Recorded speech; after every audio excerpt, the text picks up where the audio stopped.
All right, question 8, the final one. Thank God. Okay, so um,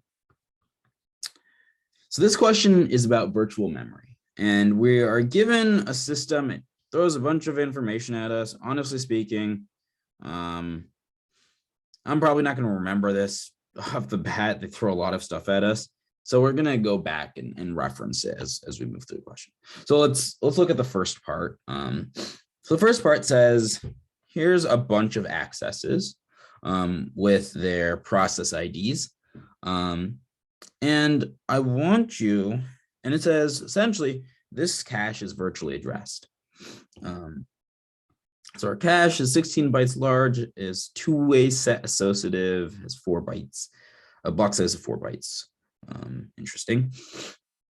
And it says, what if we changed to use physical addresses? Okay. So essentially, it's important to understand what exactly is going on in each of these prior accesses. Okay, so in this first access right here, in access 1, ID 1, well, it's clear, I think, that we use the disk, right? So we first, because it's a virtually addressed cache access, we first checked the cache. We probably got a cache miss, so that was 1 nanosecond. Then we accessed the TLB, or sorry, that's 2 nanoseconds. Then we accessed the TLB, and took another nanosecond. And then we were like, okay, it's not in the TLB. We looked at the page table. That took 50 nanoseconds. The page table told us that it wasn't in physical memory, and we looked at the disk lastly. Cool. So then we'd probably have something very similar for the access right here, right? So we look in our cache, don't find it in our cache, look in our page table, and then find it on disk. So this last one, or sorry, this third one, we have the same number, 1053. One thing to consider, though, is remember the main downside of having virtually addressed caches is that whenever I switch contexts, right, essentially everything in the page table, everything in the cache, right, gets evicted, right? Everything in the cache no longer means anything. The reason for that is, right, if I had process 1, right?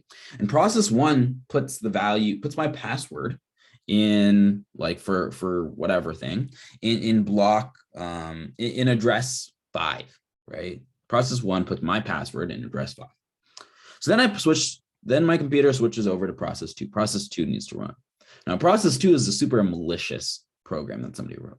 And process 2 goes and checks address 5, and it goes, oh, yay, I just found somebody's password, right? And it sends that password to somebody else or whatever. But the main idea is that, like, if my cache still translates that address 5, that virtual address 5 into the value of my password, that's going to be a security hazard. Not only is it going to be a security hazard, like when I switch back to process 1, let's say process 2 goes and changes the value at address 5 to, I don't know, a word, dog, right? Changes the word to the word dog. And then I switch back to process 1. Process 1 is going to be, still expecting the value of the password to be there, but then it goes and checks it, and all of a sudden it's dog, and it's like, what the heck, right? So that's why when we switch contexts in virtually addressed caches, we have to evict everything, right? So with why I was explaining that is because, this has to be a cache miss, because everything was evicted. And then, I did the same thing as earlier. Similarly, I switched context one more time here. So I'm going to get a cache miss, just because I switched contexts. If we look at the addresses, right, and in my block size, these two addresses technically belong to the same block. It would seem reasonable that they would, you'd get a cache hit at this point. But the reason you're going to get a cache miss is because your cache gets emptied out every time you switch contexts. So we're going to get a cache miss. We're going to look in our TLB. Our TLB also has to get emptied out when I switch processes.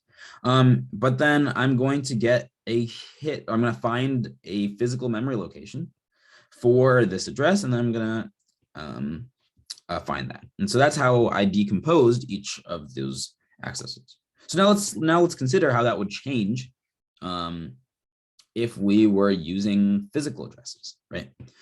So now we're going to switch the order. Before checking our cache, right, we need to translate our address into the physical address, and then using that, we check the cache, right? But we only check the cache if we know it's in memory, right? If something's on disk, we don't need to check the cache because there's no chance that I have something in my cache but not on memory. Looking forward, so we'll first look at access one. So access one, we're first going to check our TLB. We knew we got a TLB miss, so access one. So we know we're first going to check our TLB. We know earlier we got a TLB miss. We're going to get a TLB miss again. So that's 1 nanosecond to check that. So then we're going to check our page table. That's still going to take 50 nanoseconds. Page table, we know that last time the page table told us that our value is going to be on disk. It's not in physical memory. So then we're going to go check disk. Note that our total here is going to be 1051. So this is going to be shorter because I don't check my cache, because if something doesn't even belong in physical memory, how is it supposed to belong in cache? And so I'm only going to check my disk here. So then access two, same thing, right? 1 plus 50 plus 1,000. We're going to get 1,051. So now I switch contexts, but remember, despite me switching contexts, I'm not going to evict everything in my cache, because my cache is, I have to evict everything, or I have to evict everything in my TLB, and my page table is going to get like rotated out. But regardless, what the value that I have is that essentially like my cache gets to stay constant. And so cache accesses 1, cache accesses 2 still exist. They still exist within my cache. So it's very likely that I have those blocks in there. So then in cache access 3, I essentially have the same thing, right? I've never looked at this address before. So I'm going to look, I'm going to find it on disk, and I'm going to get 1,051 nanoseconds. So now in access 4, we're going to have our most significant difference, which is earlier we checked cache and we got a miss, right? Because we looked at the virtual address, or we try to check if everything was there in the cache. With a virtual address one, we cleared our cache when we went from process 2 to process 1 in cache access 3 to 4. And so, but now, right, I'm going to go check my TLB, right? I'm going to get a TLB hit. This is one key difference, right? The reason I'm going to get a TLB hit is because, sorry, I'm not going to, actually, I don't think I'd get a TLB hit. Because remember, our TLB still gets evicted when I switch processes. So our TLB is still going to be cleared. So our TLB, we're going to get a miss, right? Which, even though we access the same, like a similar address on access 1, we're going to get a miss because our TLB still needs to be cleared when we switch processes. So then we're going to check our page table, and our page table is going to say, hey, I have a physical memory, I have a memory address for this. But, we're ambitious. We think, well, if it's on memory, there's a chance there's on cache. So I'm going to first check cache, then I'm going to, if I don't find it on cache, I'm going to check memory. So I'm going to check cache. So that's going to take us 2 nanoseconds. But here, I'm going to get a cache hit. The reason I'm going to get a cache hit is that my cache still stores the cache access from access 1. And because it was never evicted, it was never cleared out. And so the total number of nanoseconds I'm going to see here is going to drop from 103 to 53. Awesome. So now we're given a different question. It says, here's a bunch of cache access, a bunch of general accesses. And we're given that the cache is virtually addressed. So we're going to be using the first system that we looked at. So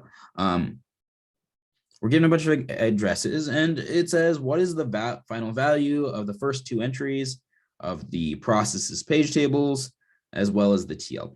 So looking kind of at the solution format, we see that we have like two VPNs, and we're essentially determining if stuff is on disk or memory. So I think a good step would be first determining the VPNs of each of these virtual addresses. So essentially, we just need to find the page offset, and we determine, if we determine the page offset, everything else is going to be the VPN. So how do we determine the page offset? Well, we can determine the page offset by looking at the page size, right? So we can take the log. If you want more of an explanation for how I'm just kind of jumping the gun here, question 7 was a lot more about this, but we're just going to take the log of 4 kilobytes. And so that's going to give us 12 bits. So that's going to tell me the least significant 12 bits of virtual address are going to be the offset, right, or the page offset, and the rest is going to be the virtual page number. And so essentially, if we look at this, so a hexadecimal digit's 4 bits. So if we just look at the first one and ignore the last 3, that's going to tell us the VPN. So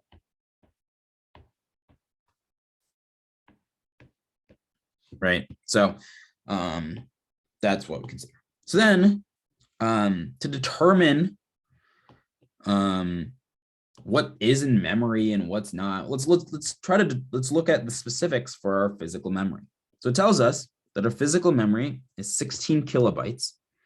And so if it's 16 kilobytes, how many pages can I store? I can store 4 pages. So that's 16 kilobytes divided by 4 kilobytes. So I can store 4 pages in my physical memory. And it says physical page 0 is used by the operating system to store the page table. So if we were to kind of visualize it, let's switch colors. So if we were to sort of visualize it, essentially we have a physical memory that has 4 pages in it. 0, 1, 2, 3. And physical 0 is page 0 is always going to be the page table. So all the other pages can be used, right? So now we can just kind of, we don't know, guys. Okay, we don't know which, right now, which, we know that if we look at this, right, there's 4 virtual pages that we access at any point of time. There's process ID 1, VPN 1, there's process ID 1, VPN 0, process 2, VPN 1, and process 2, VPN 0. So there's 4 potential pages. And I see that I only have 3 empty spots in physical memory. So that means that one of those pages is going to belong on disk. But I don't know that without, fully walking through the accesses. So that's what we're going to do. We're going to start at the top and we're going to work. No, I hate it when this happens. Okay, cool. So we're going to start at the top and work our way down. So first we access process ID 1, VPN 1. So I'm just going to put it at the first spot, empty spot in my physical memory. So I'm just going to represent it as a 1, 1. So that first number is the process ID. The second number is the VPN. So then I access 1, 0. I have more empty spots and I bring it in. Then I access 2, 1. I have more empty spots and I bring it in. At this point, my physical memory is full. So if I have to bring in a new page at this point, I'm going to have to evict something. And so the process that we're going to use to choose what to evict is LRE, right? So, so then I access 1, 1. So that's not going to change. That's not going to cause any evictions, but it might update the LRU. In fact, the LRU is now going to be pointing at 1, 0. Process 1, access 0. So then I want to access 20. So 20 is currently not in my physical memory. I want to bring it into my physical memory. So I have to choose something to evict. So my LRU in this case is going to be 10. So I'm going to take 10 and I'm going to replace it with 20. So then I access 20 again. So that'd probably just be like a cache hit because I haven't switched processes. And so I don't need to worry about that. Sorry, there'd probably be a TLB hit. But I guess it doesn't really matter. That was kind of extraneous. But regardless, so 20, when we access 20, we might just update the LRU one more time, say that 20 is the most recently used. And then we access 11, right? And so that sets 11 to the most recently used, but we don't have any accesses after that. So this is our final page table. So this will help us determine the solution to the first two parts of this. So if we look at the page table for process 1, if we look at 10 and then we look at our physical memory, we know where we evicted 10. So that's going to be the only page that belongs in disk. And then if we access process 1 VPN 1, right? So that belongs in our physical memory. It's in mem, and the page number, I can't talk. It's late. The page number is going to be 1. Jeez. So then we know that these are also going to be on memory.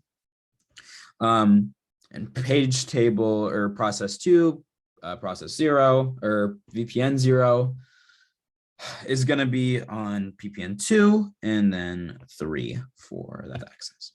So now we're going to look at the TLB. So remember what we talked about earlier. Whenever we switch processes, our TLB is emptied out.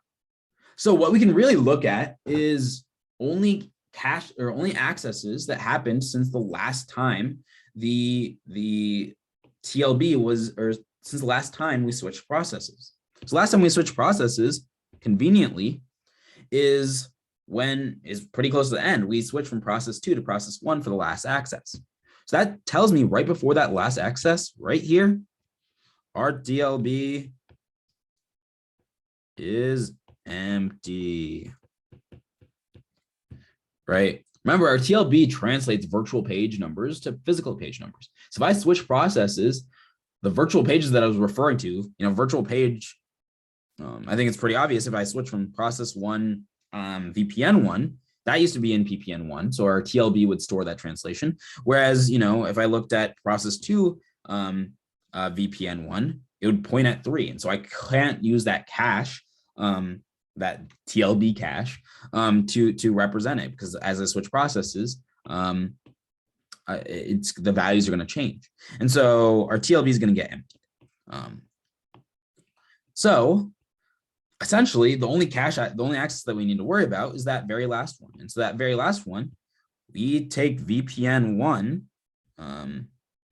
our virtual page number is 1, and its physical page number is, 1, right? We found out that that where the location that it ends up is in 1. And so, yeah, so that's pretty much all we have in our, so we don't actually have anything in that last spot of the TLB because it got emptied out at the end. Awesome. That's all of this exam. That's probably all I'm going to record for this exam, but hopefully you guys found this helpful, and yeah, just whatever feedback you have would be helpful.